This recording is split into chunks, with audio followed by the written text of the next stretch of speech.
বন্ধুরা, একটি অত্যন্ত গুরুত্বপূর্ণ খবর আজ একটি প্রথম শ্রেণীর দৈনিকে প্রকাশিত হয়েছে। সংবাদ প্রতিদিনে খবরটি প্রকাশিত হয়েছে। গুরুত্বপূর্ণ মনে করলাম, সেজন্য খবরটি আপনাদের সাথে শেয়ার করছি। ন্যূনতম পেনশন ৭,৫০০ টাকা হতে পারে, এই নিয়ে কিন্তু প্রত্যাশা করছে সাধারণ জনগণ। বাজেট নিয়ে, আগামী বাজেটে কি হবে এই সংক্রান্ত একটি খবর। আমি খবরটি একটু ডিটেলস বলছি।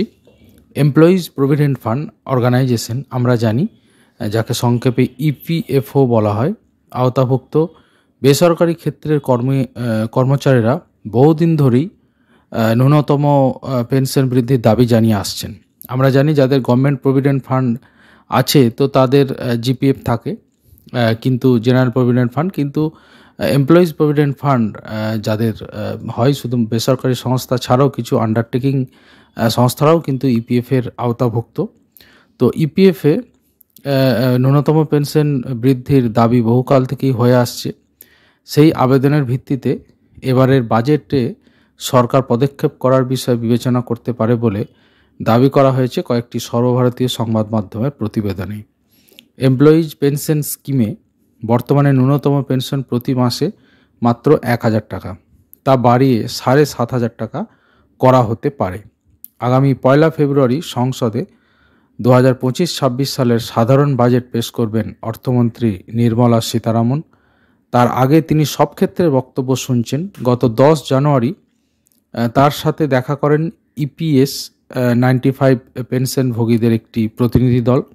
তারাই ন্যূনতম পেনশন বৃদ্ধির পাশাপাশি মহার্ঘ ভাতা বৃদ্ধি এবং পেনশনভোগী ও তার স্ত্রী স্বামীর জন্য বিনামূল্যে চিকিৎসা সুবিধার দাবি জানিয়ে আসছেন।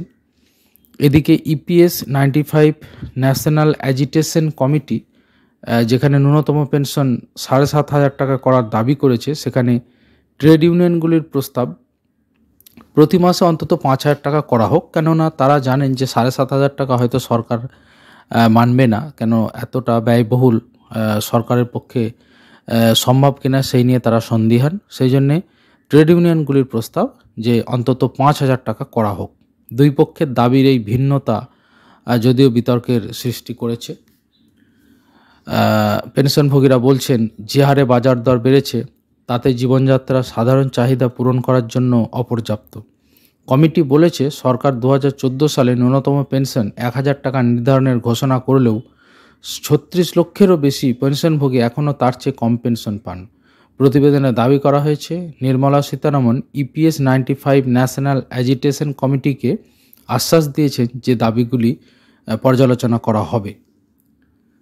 উল্লেখ্য, ইপিএফ সদস্যরা তাদের মূল বেতনের ১২% প্রভিডেন্ট ফান্ডে জমা দেন, যেখানে নিয়োগকর্তারাও সমপরিমাণ টাকা জমা দেন। নিয়োগকর্তার অবদান দুটি ভাগে বিভক্ত হয়, তাতে ৮.33% কর্মচারীদের পেনশন স্কিমে ইপিএসে বরাদ্দ করা হয়, আর বাকি ৩.67% ইপিএফ স্কিমে যায়। তো এই সংক্রান্ত একটি অত্যন্ত গুরুত্বপূর্ণ খবর বলে মনে করলাম খবরটি, সেই জন্য খবরটি আপনাদের সাথে শেয়ার করলাম।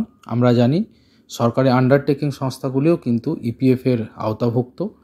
এছাড়া আগামী দিনে বহু বেসরকারি সংস্থাও ইপিএফে নথিভুক্ত হতে যাবে। যেহেতু ইপিএফের একটি নিয়মও রয়েছে, তাই খবরটি অত্যন্ত গুরুত্বপূর্ণ মনে করলাম। ন্যূনতম পেনশন অবশ্যই কিছুটা বাড়ুক, এটাই কিন্তু প্রত্যাশা থাকবে সবার।